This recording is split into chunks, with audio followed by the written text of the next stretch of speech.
This year, the United Nations declared the world will face multiple climate hazards over the next 2 decades, and that we will suffer severe impacts. Wildfires, flooding, pandemics, and more.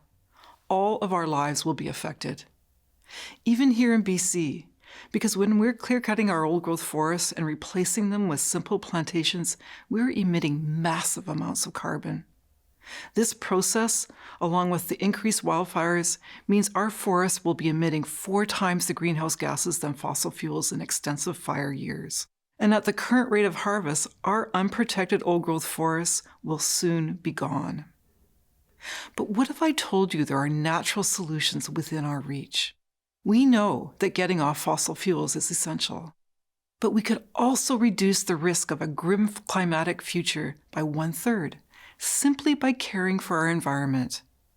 I know this to be true because I'm a forest ecologist here at UBC, and for over 30 years I've been studying our forests. Some old-growth forests are thousands of years old, and they're full of plants and animals and fungi, and I've learned from them and from the elders and the knowledge keepers who have lived amongst them and cared for them. Like my UBC colleague Dr. Teresa Ryan and Tsimshian Elder, who when gathering cedar bark from an ancient tree, asks permission first from the tree, and when the tree gives her permission, she harvests some strips from the old one's bark. Her vision is to care for these trees, and she knows it's her responsibility as she's been taught by her mother, her grandmother, and the matriarchs for 10,000 years. By caring for the trees, she cares for the food and the medicines in the forest, and the forest in turn provides for her. When she looks at the forest, she sees life and knows that they are more valuable standing, not cut down for 2x4s or wood pellets. Our research at UBC aligns with this wisdom. In our lab, we're discovering that by allowing our old-growth forests to flourish, rather than cutting them down, our carbon emissions will decline.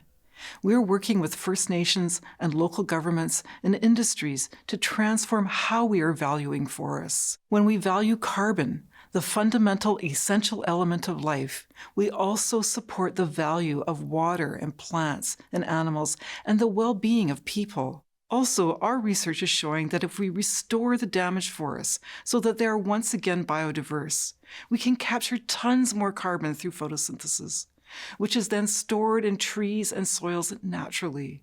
Now, we still need wood, so we still need to cut down some trees, but we need to cut down a lot less. And when we do cut, we have to find smarter ways than clear cutting.